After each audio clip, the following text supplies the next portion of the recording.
Olá pessoal, meu nome é Érico Palazzo, delegado de polícia aqui no Distrito Federal e professor de Direito Penal Processual Penal do Gran Cursos Online.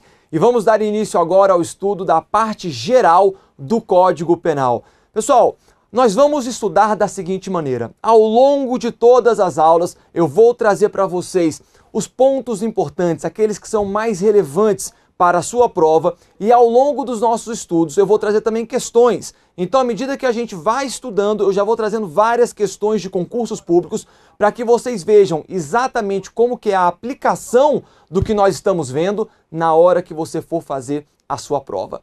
Então, o direito penal, pessoal, para quem não sabe exatamente, ele se divide em duas partes. Nós temos a parte geral, que vai tratar de princípios gerais, de disposições aplicáveis a todos os crimes. E nós temos uma outra parte, que é a parte especial do Código Penal, que se inicia no artigo 121 do Código Penal, com o famoso crime de homicídio. A parte especial do Código Penal, que vai do artigo 121 até o artigo 359 do Código Penal, vai tratar especificamente dos crimes em espécie. Então, quando nós falarmos de crimes em espécie, é do Código Penal. Mas quando nós estivermos tratando de princípios gerais, de conceitos, de disposições aplicáveis a todas as normas penais, nós tratamos da parte geral. Então, o nosso curso, nossa parte, nós vamos tratar da parte geral do Código Penal, que se inicia no artigo 1º do Código Penal e vai até o artigo 120. Mas veja só, o direito penal, na verdade, ele inicia, o nosso estudo ele tem início bem antes ali do artigo 1º. Então nós vamos ver a partir do artigo 1º, mas antes da gente entrar especificamente no Código Penal, já temos alguns assuntos que precisam ser tratados fora do Código Penal. O direito penal ele não tem início somente no Código, mas sim com doutrinas, com jurisprudências, com princípios que são analisados antes da gente entrar especificamente no Código Penal. E essa aula introdutória é exatamente para que a gente possa tratar desses conceitos gerais de direito penal. São conceitos, e eu sempre vou ser muito sincero com vocês em relação àquilo que é cobrado em prova, aquilo que eventualmente é pouco cobrado ou aquilo que não é nada cobrado. Eu vou falar isso para vocês, eu vou trazer, porque eu quero que vocês se preocupem com aquilo que é mais cobrado em prova, obviamente, porque o nosso propósito aqui agora não é virar um expert em direito penal, mas sim saber gabaritar a nossa prova. Esse é o nosso propósito. Então, eu vou mostrar para vocês aquilo que é mais importante, aquilo que é mais relevante. Só que, volta e meia, eu vou trazer também alguns conceitos que, em que pese não serem cobrados diretamente na prova, é necessário que a gente tenha o conhecimento, para que ele possa embasar o nosso estudo, beleza? E essa aula inaugural, esses conceitos introdutórios que nós vamos trazer hoje, a gente pode dizer que eles não são muito cobrados em prova, mas são conceitos importantes para que a gente possa entender todo o nosso curso, todo o transcorrer do direito penal, beleza? Vamos nessa então? Vamos colocar na tela. Meu nome é Érico Palazzo. Quem quiser seguir no Instagram é o meu nome, tudo junto. Você pode me seguir lá.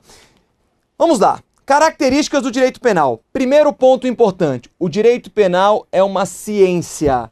É uma ciência normativa. A ciência vai ser um estudo normativo, um estudo da norma. O que vai nos interessar no direito penal é o que está na lei. Normativo, norma, vem também da palavra de positivo, positivado. É aquilo que está na lei. Me interessa saber o que está na lei e o que está na lei é o que a gente vai estudar. Então o direito penal é uma ciência normativa. A gente pode colocar aqui também, olha, positiva, o direito positivo. Chamado também de dogmática penal.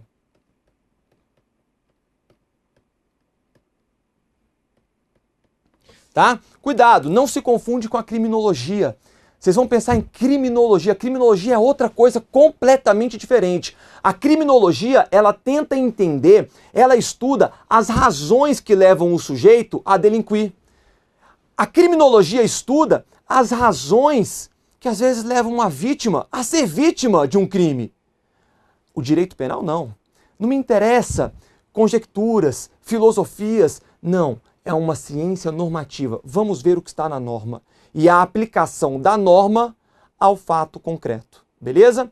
Outro ponto importante, o direito penal é fragmentário. Galera, isso daqui tá caindo muito, tá bom? Isso tá caindo demais em prova e tem que entender o caráter fragmentário do direito penal. Vem comigo. Fragmentário, vem da palavra de fragmento. Professor, o que é fragmento? É um pedaço, é um pedaço. O direito penal, ele vai cuidar somente de um pedaço dos ilícitos. No nosso direito, no nosso ordenamento jurídico, nas relações sociais, existem várias formas de ilícitos, existem vários ilícitos. Olha aqui na tela. Vamos colocar aqui um grande círculo com vários ilícitos. O direito penal, ele não vai abarcar todos os ilícitos. O direito penal vai abarcar uma parte desses ilícitos. Tá aqui, olha, direito penal. Ele vai abarcar somente uma parte desses ilícitos. Não é o papel do direito penal se preocupar com tudo de errado que acontece no mundo. Ele vai se preocupar com aquilo que tem relevância para o seu estudo. Então veja só, você deixa o seu carro que está quebrado, você deixa lá no mecânico, beleza? Deixou no mecânico. O mecânico cobra R$1.000 para consertar o seu carro. Você paga R$1.000 adiantado. Quando você vai buscar o seu carro, o mecânico não só não consertou o seu carro, como ele também estragou ainda mais o seu carro. Trouxe mais prejuízo para você. Opa, atenção. Este mecânico, ele praticou um ilícito? Praticou. Ele praticou um ilícito consumerista, um ilícito lá do direito do consumidor. Ele não adimpliu o contrato que ele estabeleceu com você. E cabe indenização nesse caso. Então ele praticou um ilícito lá do direito do consumidor. Ele praticou um ilícito penal? De maneira alguma. Olha aqui um círculo. Ó, direito do consumidor aqui, direito penal. Eventualmente, nós vamos ter alguns ilícitos de outros ramos do direito, vamos dizer que vai estar assim, olha, que vão se confundir e que serão também ilícitos penais. Eu posso ter um ilícito administrativo que seja também um ilícito penal. Mas, na maioria das vezes, eu vou ter ilícitos de outros ramos do direito que não necessariamente serão ilícitos penais. Outro exemplo, imagina um servidor público que não atendeu com urbanidade um cidadão. Se ele não atendeu com urbanidade um cidadão, ele está sujeito a sanções administrativas. Professor, ele cometeu algum crime? Não. Não há nenhum crime previsto no Código Penal ou na legislação extravagante penal dizendo que se o servidor público não atende com urbanidade o cidadão, ele será punido por crime. Não há. Não vai ter crime. Mas ele está sujeito a uma sanção administrativa. Por quê? Porque ele praticou um ilícito, mas um ilícito administrativo. Então veja, pessoal, o direito penal, ele elege, tá bom? Usa essa palavra. Ele elege os bens jurídicos mais relevantes da vida em sociedade para tutelar. Beleza? Tem caído muito o caráter fragmentário do direito penal. Inclusive, ele vai estar relacionado com o princípio da fragmentariedade, que é um princípio que nós vamos ver nas próximas aulas, beleza? Trazer aí uma questãozinha para vocês. Olha só. Cabe ao legislador, na sua propícia função, proteger os mais diferentes tipos de bens jurídicos, combinando as respectivas sanções de acordo com a importância para a sociedade. Assim, haverá o ilícito administrativo, o civil, o penal e etc. Este último é o que interessa ao direito penal, justamente por proteger os bens jurídicos mais importantes. Então, o direito penal, de fato, ele vai proteger aqueles bens jurídicos mais relevantes, aqueles mais importantes que foram eleitos para a tutela penal, como a vida, a liberdade, o patrimônio, liberdade sexual, a administração pública e etc. Então vem, o direito penal, letra A, tem natureza minimalista, pois se ocupa, inclusive, dos bens jurídicos de valor irrisório. Errado. Errado. O direito penal não pode se preocupar com coisa pequena. É por isso que nós vamos falar daqui a pouco, mais para frente, do princípio da insignificância. Aquilo que é irrisório, aquilo que não tem importância, não vai ter tipicidade material. não vai ter relevância para o direito penal. O direito penal não pode se preocupar com o pouco, ele tem que se preocupar com o grande, com o muito, aquilo que efetivamente afeta a vida em sociedade. Letra B. O direito penal tem natureza burguesa, pois se volta exclusivamente para a proteção daqueles que gerenciam o poder produtivo e a economia estatal. Errado, o direito penal, ele não tem função de proteger somente a burguesia, somente determinada classe social. Muito pelo contrário, deve proteger todas as classes sociais. Letra C, é ramo do direito público e privado. Errado. O direito penal é um ramo do direito público. Beleza? Lembrem-se disso, é um ramo do direito público, pois protege bens que pertencem ao Estado, assim como aqueles de propriedade individualizada. De fato, o direito penal ele vai proteger tanto bens de interesse particular, quanto bens de interesse público. E o Estado, na verdade, no direito penal, ele sempre vai ser sujeito passivo, mediato, secundário de qualquer infração penal. Por quê? Porque o Estado sempre vai ter interesse em punir aquele que pratica um crime. Mas, em que pese o direito penal tutelar bens jurídicos particulares e públicos, trata-se de um ramo do direito público. Fechou? Letra D. Admite a perquisição estadual. O que é a perquisição estadual? É a persecução penal. Então, admite a perquisição estatal por crimes não previstos estritamente em lei, assim como a retroação da lex gravior, de maneira alguma, pessoal. Tem dois erros aqui. O direito penal só pode haver a persecução penal em razão de crimes que estão previstos expressamente em lei.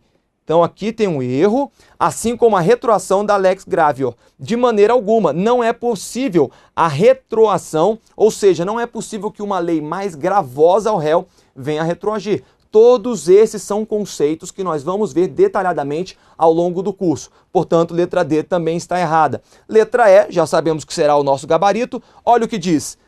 Direito penal tem natureza fragmentária. Ou seja, somente protege os bens jurídicos mais importantes, pois os demais são protegidos pelos outros ramos do direito. Beleza?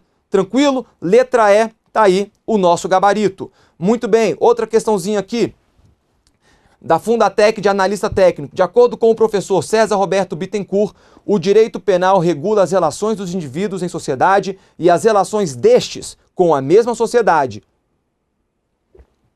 A persecução criminal somente pode ser legitimamente desempenhada de acordo com as normas pré-estabelecidas, legisladas de acordo com as regras de um sistema democrático. Por esse motivo, os bens protegidos pelo direito penal não interessam apenas ao indivíduo, mas à coletividade como um todo. Vem comigo aqui antes da gente continuar. Quando um agente pratica um furto contra os seus bens, acredite, você não é o único interessado na punição deste agente. Ah, professor, mas os bens subtraídos foram os meus. É verdade. Você foi a vítima primordial. Você é o sujeito passivo imediato, quem sofreu a maior lesão. Mas, quando há um furto, quando é praticado um crime, toda a sociedade é lesada. Todo o direito penal, o ordenamento jurídico é lesado e o Estado, representado por toda a sociedade, tem interesse na persecução penal. Então vamos ver aqui as assertivas, e nós vamos analisar essas assertivas de maneira individual. Tendo por base o pensamento do referido autor, analise as seguintes assertivas. Olha a número 1. Uma das principais características do direito penal moderno é seu caráter fragmentário, no sentido de que representa a última ratio. Atenção nesta palavrinha. Atenção nessa expressão. A última ratio é a última possibilidade, a última solução, o último meio que pode ser utilizado. Ou seja, eu tento proteger bens jurídicos por meio dos outros ramos do direito. Se eles não forem suficientes, só aí que eu vou me valer do direito penal. Então o direito penal é a última ratio dentro do ordenamento jurídico. É o que está dizendo aqui a questão. Olha só, vou começar de novo aqui para a gente não perder. Uma das principais características do direito penal moderno é seu caráter fragmentário, no sentido de que representa a última ratio do sistema para a proteção daqueles bens e interesses de maior importância para o indivíduo e a sociedade à qual pertence. Absolutamente correto. Olha aqui esse caráter fragmentário sendo cobrado mais uma vez. Olha número 2.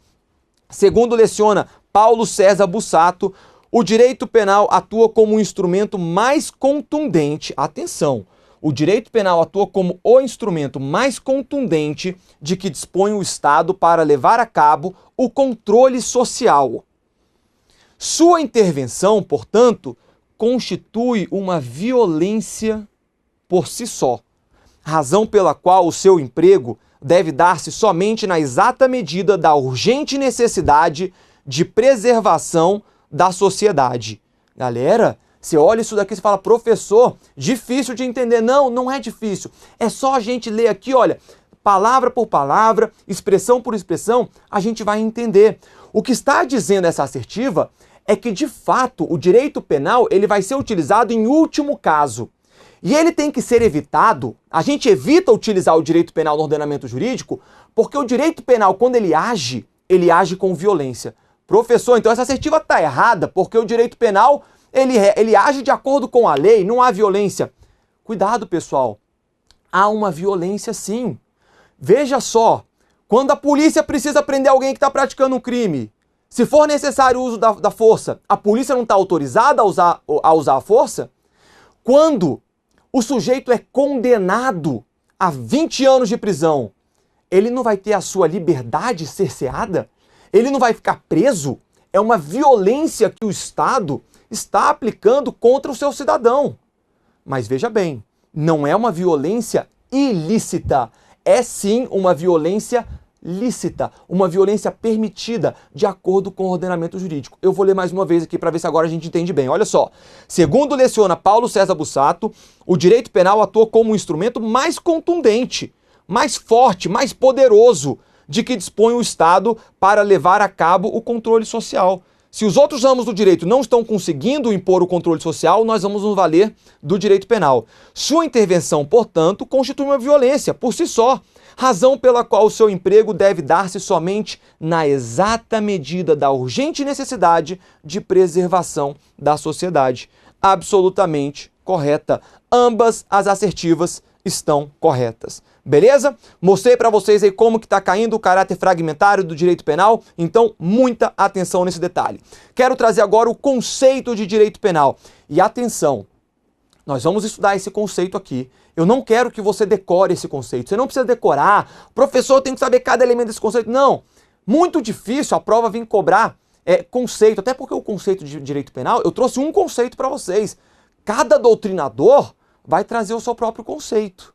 Tá bom? Então, não tem que ficar preocupado em saber, decorar o conceito. É a gente pegar a ideia geral, tá bom? O conceito em si, ele não é muito cobrado, não. Olha só.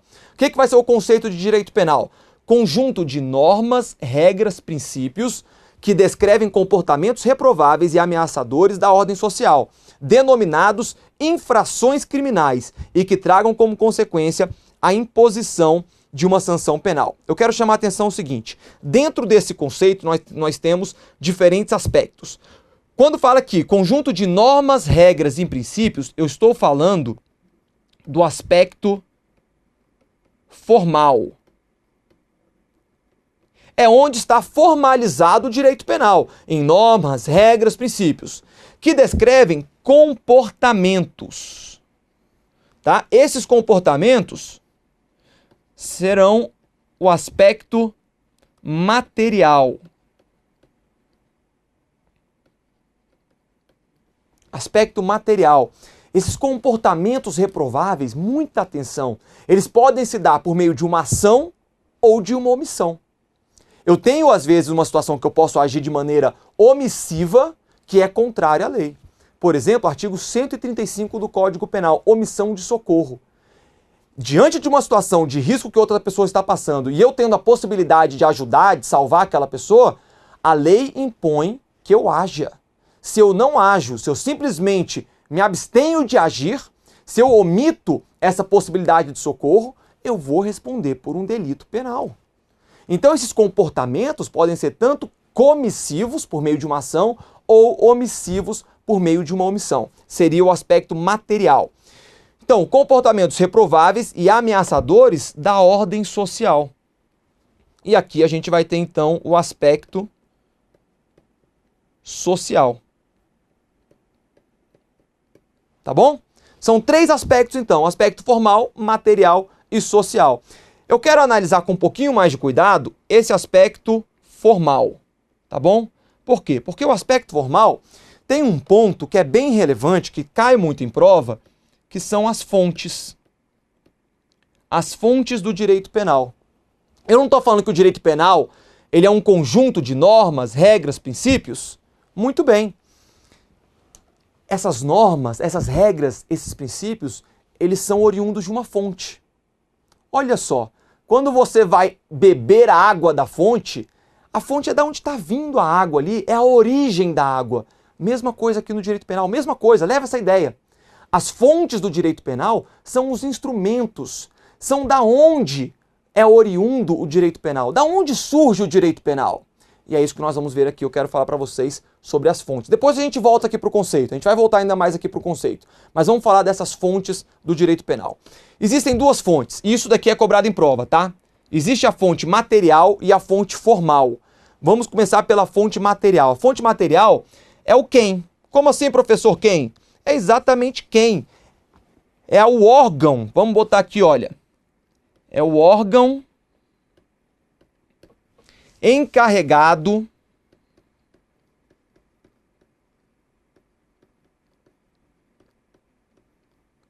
pela criação das leis. Pela criação das leis penais. Então veja, eu estou falando aqui da fonte material. Qual que é o órgão encarregado? Vem comigo. Quem que é responsável por trazer à tona as normas penais? Quem que traz as normas penais para a gente? O presidente da República pode fazer isso? É um governador que vai fazer isso? É um deputado que vai fazer isso? É um doutrinador? Quem é a pessoa, quem é o órgão encarregado por trazer à tona, por criar a lei, que vai ser uma fonte formal, como nós vamos ver. Então, muita atenção, porque as questões de prova estão pegando essa diferenciação. O que é a fonte material, o que é a fonte formal? Existem, portanto, eu tenho as fontes do direito penal, ela tem uma subdivisão, fontes materiais, fontes formais. Só que a fonte material é essa daqui, é quem está responsável por editar as leis penais. E está aqui a resposta para vocês. Essa resposta a gente vai pegar lá no artigo 22, inciso 1º da Constituição Federal. Compete privativamente à União legislar sobre direito civil, comercial, penal, processual, eleitoral, agrário, marítimo, aeronáutico, espacial e do trabalho. Aqui. Pronto. Isso é o que me interessa. Compete privativamente à União legislar sobre direito penal. Então, a fonte material do direito penal é a União. E isso vai ocorrer por meio do Congresso Nacional. Muito cuidado, porque às vezes as pessoas gostam de falar o seguinte: o sujeito praticou um crime federal. Pessoal, praticamente todos os crimes são federais. Os crimes, eles são oriundos da União. Os estados, os municípios, eles não vão legislar. A gente vai ver aqui uma exceção. Mas, em regra, eles não vão legislar sobre direito penal. Então, todos os crimes, eles são oriundos da União. Eles são oriundos do Congresso Nacional, que vai votar, o presidente da República vai sancionar, a gente vai ter a promulgação da lei, a publicação da lei para que ela entre em vigor. Então, muito cuidado. As pessoas, quando elas querem dizer, quando elas falam, na verdade, que determinado crime é um crime federal, o que elas estão querendo dizer é que é um crime cuja competência é da Justiça Federal. Aí é outra história. Aí é outra história. Eu tenho, por exemplo, crime de furto, crime de roubo. Quem é a fonte material? É a União. A União que editou o Código Penal por meio do Congresso Nacional. E nós temos, então, crimes federais, mas que são apurados da Justiça Estadual. Diferente, por exemplo, do contrabando, do descaminho, que também são crimes que estão previstos no Código Penal, mas eles sim vão ter a competência da Justiça Federal. Então, cuidado, tá bom? Não vamos ser leigos para falar determinado crime é um crime federal. No Brasil, todos os crimes são federais. tá bom? Lá nos Estados Unidos, realmente eles têm essa diferenciação. Tem crimes que são crimes somente em determinados estados. Esses serão os crimes estaduais. E aí você vai ter os crimes federais, que são editados pelo Congresso americano, pelo Capitólio americano, que daí abarcará todos os estados. Aqui no Brasil não funciona dessa maneira. Por quê? Porque a própria Constituição Federal determinou, compete privativamente à União legislar sobre direito penal, beleza? Então a nossa fonte material, quem que é? A União, beleza? Só que tem um detalhezinho, tem esse parágrafo único que diz: lei complementar poderá autorizar os estados a legislar sobre questões específicas das matérias relacionadas neste artigo. Então atenção, excepcionalmente, se eu tiver uma lei complementar, tá aqui um requisito, esta lei complementar ela pode eventualmente autorizar os estados federativos a legislar sobre questões, aqui outro requisito, específicas das matérias relacionadas neste artigo. Eventualmente, portanto, e muito cuidado em relação a isso, eventualmente, excepcionalmente, podem os estados federativos, a Bahia, Rio Grande do Sul, Goiás, Amazonas, podem vir a legislar sobre direito penal. Mas é uma exceção. Por quê? Porque a competência é privativa da União Federal, beleza? Aqui a gente entraria já um pouco em direito constitucional, e isso é legal também dos ramos do direito. Eles vão ali, um se sobrepondo para que a gente faça um estudo completo aí, afinal o direito é um só. Beleza, galera? Então, muita atenção nesses detalhes. Vamos então para a fonte formal. Se a fonte material era quem, a fonte formal é o quê? Como assim o quê, professor? Vamos botar aqui, ó, vamos esclarecer? É o objeto, o instrumento de exteriorização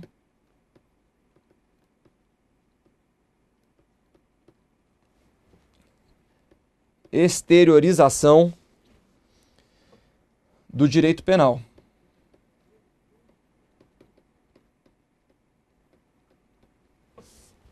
Então é o como, é o que, onde que vai estar a norma penal.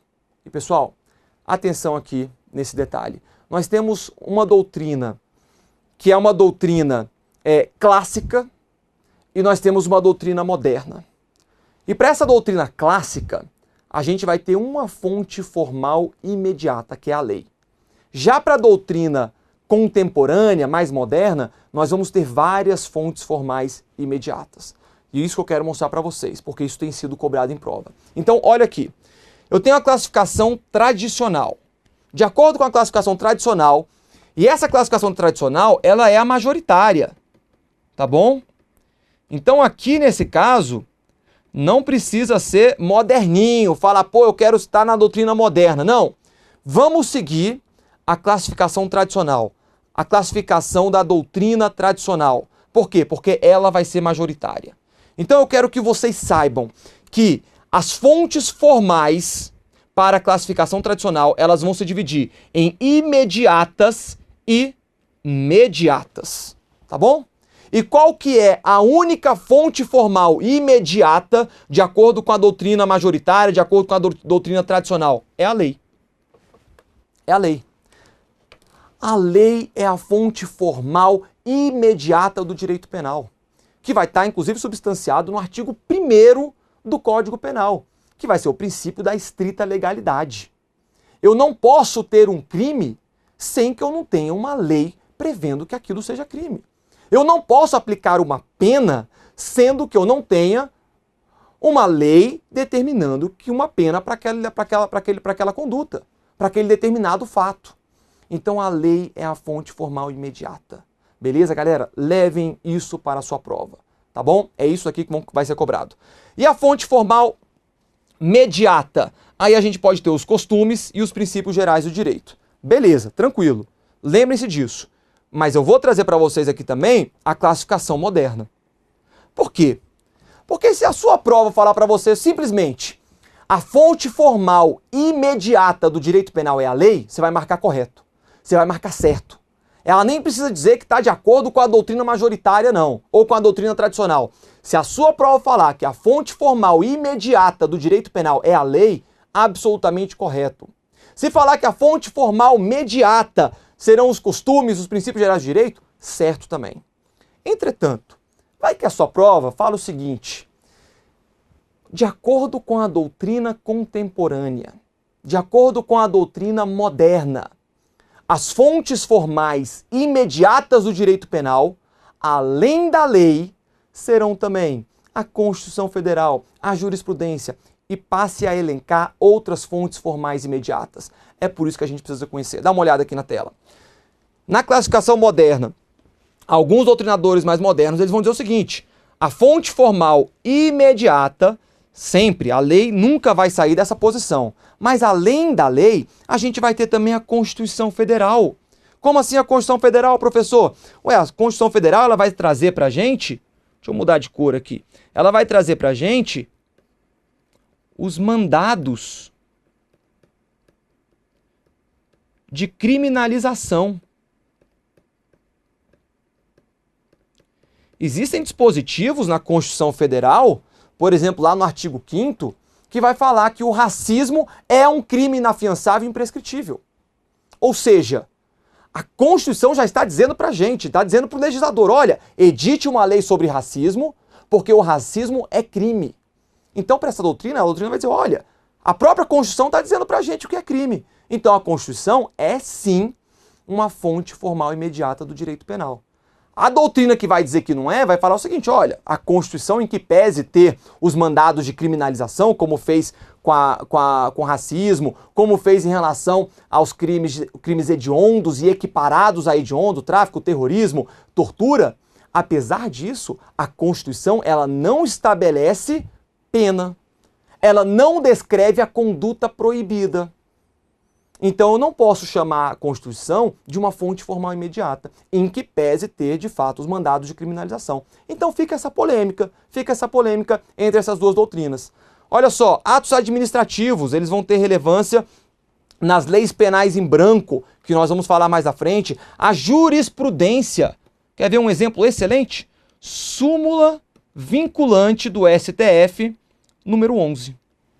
Tá bom? Súmula vinculante só tem do STF. É redundante falar súmula vinculante do STF. Mas para que fique mais claro, a súmula vinculante 11 do STF diz que é proibido o algemamento a menos que haja um risco para a própria segurança da pessoa, a menos que haja um risco de fuga. Caso contrário, os agentes que algemarem estarão sujeitos à responsabilidade civil, disciplinar e penal. Então, a própria súmula vinculante trazendo uma responsabilização penal para aquele agente público que eventualmente vier a algemar outra pessoa indevidamente. Então, essa doutrina fala, olha, a jurisprudência, principalmente por meio das súmulas vinculantes, vai ter também aí um caráter de fonte formal imediata. Tratados e convenções internacionais de direitos humanos que vão aí ter o caráter da supralegalidade ou, se forem aprovados de acordo com o quórum das emendas constitucionais, né, pode ser inclusive ser aprovado no direito penal brasileiro com o status de uma emenda constitucional. Os princípios é bem interessante. Essa doutrina vai dizer, por exemplo, em relação ao princípio da insignificância. O princípio da insignificância vai retirar o caráter de crime de uma determinada conduta. Vai dizer, olha, essa conduta é insignificante para o direito penal. Então ela não pode ser aplicada. Não pode ser aplicada a pena nesse caso concreto. Mesma coisa em relação ao princípio da adequação social. Então a doutrina moderna vai dizer, olha, até os princípios nós vamos dizer que eles são também fontes formais imediatas do direito penal. E quais são as fontes formais mediatas para a doutrina moderna? Seriam então a doutrina e os costumes, tá bom? Veja que os costumes, tanto para a doutrina tradicional quanto para a doutrina moderna, vão ser considerados fontes formais mediatas. É muito interessante essa parte dos costumes. O costume, ele obviamente ele não pode criar uma lei. Eu não posso ter uma lei, não pode criar um crime. Eu não posso ter um crime baseado em um costume. Mas os costumes, eles vão servir para interpretar a lei ou para a sua fiel e devida execução. Pega o crime previsto no artigo 155 do Código Penal, que é o crime de furto. Lá no crime de furto, nós vamos ter uma figura chamada de furto noturno ou furto durante o repouso noturno. O que é o repouso noturno? O que a gente vai considerar como repouso noturno? Depende. Depende. Numa cidade como São Paulo, que é uma cidade que nunca dorme, o repouso noturno, vamos chutar aqui, vai depender obviamente da análise do caso concreto, mas vamos dizer que o repouso noturno em São Paulo vai compreender do período da 1 da manhã até as 6 da manhã. Claro que o juiz vai analisar no caso concreto para dizer se há ou não esse repouso noturno na cidade de São Paulo, um furto que eventualmente tenha sido praticado durante esse horário. Mas vamos pegar agora uma cidade do interior em que as pessoas trabalham estritamente na roça e que precisam da luz do dia. Veja, às 4 horas da manhã, os cidadãos dessa vila, dessa área rural, eles já estão acordados. Porque às 5 horas da manhã eles já estão trabalhando na roça. Às 6, 7 horas da noite, é possível que eles já estejam deitados, dormindo para começar o próximo dia. Então, veja como os costumes dentro do nosso Brasil, em um determinado local como São Paulo, eu posso ter o furto noturno compreendido, vamos dizer, entre meia-noite, 1 da manhã e 6 da manhã, e já numa localidade como uma vila que trabalha mais na roça, uma zona rural, às vezes esse furto noturno ele será levado em consideração no período das 8 da noite até as 4 horas da manhã. Então os costumes eles entram em qualquer, seja qual for a doutrina a ser adotada, como uma fonte formal mediata, tá bom? Que vai auxiliar na aplicação e na compreensão do direito penal. Beleza, pessoal? Muito bem, questãozinha. Com relação às fontes do direito penal, é correto dizer que as fontes formais são classificadas em materiais e de cognição, imediata e substancial, mediata e de produção, mediata e imediata. É isso. Alguma dificuldade? Nenhuma. É isso. Vamos voltar aqui? Aqui, fonte formal, imediata e imediata. Mesmo na classificação moderna também, vamos ter as fontes formais imediatas e as mediatas, beleza? Muito bem. Então ele estava perguntando sobre as fontes formais. Elas são classificadas em imediata e imediata. Muito bem, nosso gabarito, letra D. Outra questãozinha. Acerca do direito penal, julgue os itens que se seguem. O Estado é a única fonte de produção do direito penal, já que compete privativamente à União legislar sobre normas gerais em matéria penal. Muito cuidado com essa questão. Quando a prova coloca aqui Estado, é Estado em sentido amplo.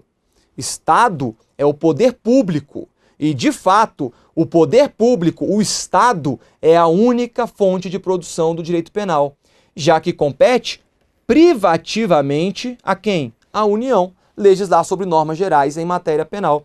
Absolutamente correta. Lembrando que a possibilidade dos Estados federativos legislarem sobre matéria penal é uma exceção. É uma exceção. É lá no parágrafo único. Existe essa possibilidade desde que haja lei complementar. Mas em regra, e a questão trouxe aqui pra gente a regra, é a União que vai ser aí a fonte material do direito penal. Beleza? Muito bem. Outra questãozinha. Com relação às fontes e aos princípios de direito penal, bem como a aplicação e interpretação da lei penal no tempo e no espaço, assinale a opção correta. Segundo a doutrina majoritária, os costumes e os princípios gerais do direito são fontes formais imediatas do direito penal. Veja, pessoal, a questão está falando o seguinte, segundo a doutrina majoritária é a doutrina clássica. E diz o seguinte, os costumes e os princípios gerais do direito são fontes formais imediatas do direito penal? Nada disso. Nós vimos que, de acordo com a doutrina majoritária, a doutrina clássica, os costumes e princípios gerais do direito são fontes formais mediatas. A fonte formal imediata, segundo a doutrina majoritária, é a lei. É a lei. Beleza? Portanto, essa questão está errada. Muito bem. Vem comigo aqui. Vamos fazer o seguinte? Vamos fechar esse bloco e já damos continuidade aí no próximo bloco. Até mais.